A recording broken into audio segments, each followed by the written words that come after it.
Whether you like it or not, there is an inherent risk involved with our love for two wheels. Now that could be crashing, speeding, insurance, other drivers, dead badges or anything else for that matter. And we're frequently harassed for legal advice on a regular basis. We are not legal experts, which is why we've teamed up with White Dalton Motorcycle Solicitors to bring you free legal advice. Hello guys, welcome back to Legal Corner. Andrew, thanks again. No worries. So today we are going to talk about country lanes, and it's quite an appropriate subject, current affair if you like, because I've heard rumours of speed limits being changed in country lanes. Yeah, Is it just a rumour? At the moment it's just a rumour. It's something which resurfaces with tedious frequency because, as we all know, if you're in an unrestricted road, the speed limit is 60 miles an hour. Now, the general proposition is 60 mile an hour is a limit, not a target, and there are roads which are 60 mile an hour, which you would be daft travelling at more than 40. And it's almost this idea that we can't nick you for doing 60 down the road, that you should be doing 40, but the reality is nobody's going to put a speed camera down some quiet country B road, and you're never going to see a copper down there. So the whole thing is, it's just sort of gesture politics to rural road users. And as somebody that lives out in the sticks and regularly rides rural roads, whether it's green lanes or regular tarmac roads, there are particular risks that go with which go with rural roads, which the wise motorcyclist needs to be aware of. And the classic is you come round a blind corner, a little bit lively on a race pipe, and the thing starts popping and banging on the overhang, and then there's Dobbin the pony with his sweet middle class 15-year-old rider going absolutely batshit in the middle of the highway.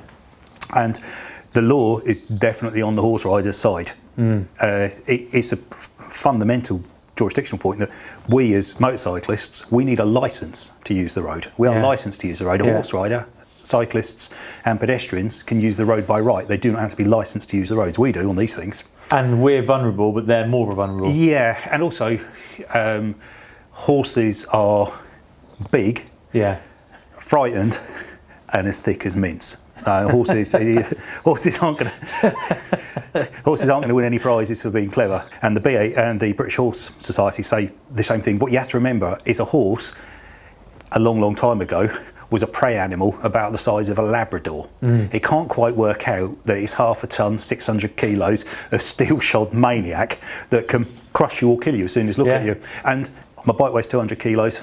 I weigh about 90. So I've got 290 kilos, play 600, I'm going to lose. And also I haven't got steel-shod boots on and I'm straddling a motorbike, I can't get away. So if a horse panics and knocks you off your bike because you've got too close to it, you're popping and banging on the overrun, all those kind of things, you're going to get zero sympathy from the court. And the highway code is quite clear about what you need to do with horses as well. And not to put too fine a point on it, a 15-year-old girl from a middle-class family out and about on a horse on the lanes is going to get a lot more judicial sympathy than you are on your motorbike. Than a fat, morbidly obese, middle-aged man on a naughty motorbike. Is that what you're saying? Yeah, pretty well. Yeah. So even if I was on a standard bike, with not making that much noise and doing nothing wrong, then it's down to the horse. What the? No, it's down to the horse. It's down to the horse. You would not be found liable for anything. In order to be found liable for anything in English law, you have to be doing something negligent. Now, getting close to a horse with a motorbike, when the highway code says you must pass wide and slowly, and if two horses are being ridden side by side, it doesn't mean that they're just saying, screw you, we can ride two up. Usually what it means is the horse on the inside is the more frightened horse or it's the less experienced rider. Really, when you're using country roads, a general good rule of thumb is share nicely. You've got, ideally, some control over your motorbike, or you shouldn't really be riding it. You've got control of the throttle, you've got control of the noise, you've got control over where you put yourself in the road. You are not wrestling through the mouth of a 600-kilo horse, trying to get a frightened horse, which they'll jog, they'll go sideways. Some of them can kick out, but more often than not, they'll just frightened pelt away. Or do a big Ferrari wheelie. Yeah, the big Ferrari wheelie is Yeah. another thing. I think rearing is what the Is it? Yeah, sorry, rearing. yeah. Yeah, it's not a horse wheelie out. Rearing it's called. I did call it a horse wheelie until I was corrected. So a horse wheelie is anything along those lines. So what it boils down to is this: your duty when you see a horse on the road is to make sure that you do your level best not to frighten it. Now, if you've got a really nervous horse that's going to be terrified by anything overtaking it, you're right. The standard thing which motorcyclists say, in fact everyone says, is if you can't control your horse, you shouldn't be on the road. Well, that might be true, but it's not an accurate statement of the law. No. The horse is entitled for you to exercise, is entitled to be on the road, and you are under duty to exercise the reasonable care and skill of a motorcyclist whilst passing it. And what the courts first look to is what the highway code says, and it says passed wide and slow and quietly. And if you do that, you've got no problems. And I think it's worth being ostentatiously careful around horses. I do it, certainly out on the lanes. I've seen what horses can do. I've seen the damage they can do. Yeah. So, bear in mind that we are the other. We're not a popular group of road users. I spent my entire professional practice representing an unloved minority that nobody likes. And because people have a perception of what motorcyclists will do, we speed, we're irresponsible, we go tear-assed around, we spend half our life on our back wheels. Well, you do anyway, Al. Well, you do a little bit. Yeah, sometimes. You are playing to what you need to do in those situations is avoid playing to the stereotype. So when I'm around horses, I am ostentatiously careful. So moving on to another aspect of country lanes, and that is the inevitable shit on the roads and gravel and, well, horse shit, cow shit, whatever shit's on the road. There's plenty of shit on the roads in the countryside. So what happens if I go down on the horses, regardless if there's a sign there or not, if I go down on some shit? Yeah, I mean, going down on the horse shit actually is quite a difficult legal proposition. And it's something which, in all the years I've been doing this job, never actually come across it. So I've never actually looked at it in practice. It's quite big, isn't it? I mean, if you've got your wits about you. Yeah. But it boils down to this basic proposition, which comes from a case called Arnott and Sprake, which is that if you are in the countryside using countryside roads, you must expect countryside things. So if you're riding down rural roads, a horse rider's got absolutely no duty in law to clean up the massive steaming pile of horse shit they've left behind. However, there is an old case from the 1930s which says that if you deposit something on the highway, or you cause something to be deposited on the highway, hopefully it's the horse, not the rider, if you cause something to be deposited on the highway and somebody comes to foreseeable harm from it, you're liable. It's an old case called Dolby and Milner from, I think, 1930, and that's still good law. And that's the law of nuisance. If you create something dangerous on the highway, you're liable for it. So I think there could, in the right case, if somebody came off on horse shit and we knew which horse deposited that shit, which is quite a test, then they're going to be liable. But by far and away the more common thing we get is where farmers and land users and building sites, they trundle in and out of muddy fields, and they cover the road in a slick. And years ago, when I was still just about qualified, so talking about the early 1990s, I know I look far too young to qualify that long ago, thanks for mentioning it, Al. Okay, no worries. I turned up in court, Barnet County Court, and I did my submissions, and it was all fine and dandy. And the judge said to me, "Oh, Mr. Dalton, did you come off your motorcycle on the way into court today?" And I went, "Yes, Your Honour, why'd you ask?" I'd slid off on mud outside of a building site, and the entire tail of my coat had a big. And he said, "Well, I didn't want to say anything, Mr. Dalton, because I didn't want to put you off your submissions," which was quite a sweet thing. But that, if I'd have been hurt, I definitely knew you put the mud there because it was a building site. Yeah. Whoever controls that building site is liable for the mud that gets out on the carriageway. Yeah. There is well-established engineering and published engineering works which say that mud is a real hazard for motorcycles. You know that, I know that. You've got to be able to persuade the judge that. And so if there's mud, whether it's deposited by building works, or farmers driving cattle, or farmers, particularly during the harvest season, slurry or anything. Slurry. The one that we see most commonly is mud deposited from tractor tyres. Yeah. That is by far and away the most common thing that we get a phone call. And the insurers for farmers are traditionally the NFU, and they do play hardball. I can imagine. Yeah, well, they know what they're doing. the standard defence run is, well, you can't prove that mud got there negligently. I don't have to prove it got there negligently. All I have to prove is it got there at all. And the most common way that we deal with this is we get the rider, or if he's not too badly broken, or a member of his family, to go down and video or photograph the road on the day of the accident. If you can do that, that makes our job in bringing a claim hugely, hugely easier. And it doesn't matter where the mud comes from. If it's come off your land and it's on the road and you've fallen off on it, the landowner who allowed that mud to escape, they are liable as a matter of law. Is that regardless of slippery road sign or warning mud? The answer is, by simply putting up signage saying slippery, you cannot divest yourself of the duty to keep the highway clear. You cannot say, I'll put a sign up and I've spread shit all over the road. However, if there is a big sign saying, warning, cattle crossing, slurry on road, and you go, yeah, I don't care, and wind the throttle on, and you come off, the court's going to say, well, you're not allowed to put shit all over the road, Farmer Palmer. But you, Dave on your R1, when there's a big sign saying mud on road, you might want to ease back a bit. And it's very, very rare for us to lose one of those cases. As long as we can prove who put the mud on the road, we're home and dry. And it's actually, I'm thinking about whether or not we've ever had much in the way of contributory negligence, and I don't think it's happened very often. I'm struggling to think of a single incident. I'm sure there will be one because I've been doing this job for 27 years. But it's usually those, we win them, and we win them flat out. And talking of farmers, agricultural vehicles. Yeah. Now this has got to be, I'm guessing you've had a few of these in the past. We have.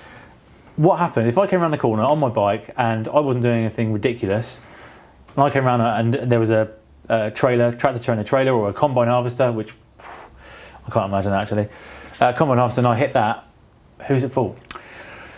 I'll mention a case called Arnott and Sprake, which is the Court of Appeal proposition, so every other court in the country has to follow it apart from the Supreme Court, is if you are driving along country roads, you must expect country hazards. So it's a foreseeable hazard. Right. If you are riding down a country road and you suddenly find yourself facing a combine harvester. Now it's unlikely that combine harvester is going to be travelling at 70. The combine harvester is going to be travelling at about 20 miles an hour towards you, and it may well be massively overhanging your side of the road. You need to be able to stop for that foreseeable hazard. You need to be able to stop so that you can deal with that foreseeable hazard. If something is completely unforeseeable, and again, this is another case I dealt with down some of the narrow lanes in the southwest of England, where on a country road, a fuel delivery truck was coming one way, and a car approached it, and the driver just slammed it into reverse. Meow! You know, it was a Devon reverse, and those old boys fly backwards down lanes. And the driver of the car managed to fly backwards straight into our lad. Did him quite a mischief. Now the defendants ran that all the way to court. In fact, from memory, they sued us actually. They sued us for this reversing into our. Yeah, it was a very strange case, and we went to court, defended the action, and unsurprisingly enough, the judge found completely that the vehicle reversing was at fault. But they ran this argument, so it's a country lane in Devon, vehicles have to reverse in Devon, everyone knows this, therefore it's your fault. And the court went, no, you owe a duty to reverse carefully and slowly. So, your combine harvester, I think some of the really big Magirus Deutsch ones can get up, you can tell I live in the sticks. Yeah, I can spot the brands. Some of those can get up to about 40 miles an hour. Now, if one of those is coming with, say crop sprayers, one massive, like the big spiky things that terrify the bejesus out of you, they're called tines. If it comes up with a big tine rake and it's covering both lanes and he's bombing along at 40 miles an hour, you do not expect a vehicle travelling at 40 miles an hour taking up 3/4 of the road. That will be down to the driver. If, however, just slightly change the situation, you come around a blind bend and there's a big crop spray. That was the facts of Arnott and Sprake. You come around a blind bend and bang straight into the back of a crop sprayer. Well, you've got to be able to stop for foreseeable hazards. The fact that the crop sprayer was moving away from you and you still managed to hit it, that could have been a horse box, it could have been it could have been a broken down truck, it could have been some kids out on cycling proficiency. So it doesn't matter what it is. It doesn't matter what it is. You need to be able to stop if the hazard is foreseeable. I think the key thing that you can take away once you've sort of stripped out an awful lot of the nonsense that goes with advanced riding, if you give yourself the maximum line of sight on country roads so that you know what's coming, rather than taking the line that gets you around the corner quickest, you take the line which gives you the biggest angle of sight, and so long as you can stop for whatever might be in front of you, you'll not go wrong on country roads. I ride them all the time. And that's horseshit. What about gravel? Well, horseshit's a bit harsh. It's a proper statement of the law of England. Gravel is a different story. The first and most important thing you can do is identify what the gravel is. Right. Yeah, I know you're looking at me quizzically. Yeah. You need to be able to identify what the gravel is, because if it was gravel which once formed, to use a technical legal term, the fabric of the highway, if it was the road surface has broken down and just 6 mil chippings have broken out of the surface, then the council's liable for it because they've got to maintain the highway so that it's safe. So if what you skidded off on is broken blacktop, then the council's liable for it. Right. It's not the easiest cases in the world to bring, but that's your starting point. If it is something which is different to that which the road is made out of, well, if it's been dropped from a truck, for example, so it's builder's ballast, so it's I don't know, flint chippings that wouldn't be used on the road, then you bring a claim against an untraced driver because that material has come on the road, it's clearly been dropped off a road going vehicle, but you don't know who that vehicle is, so that's an MIB untraced.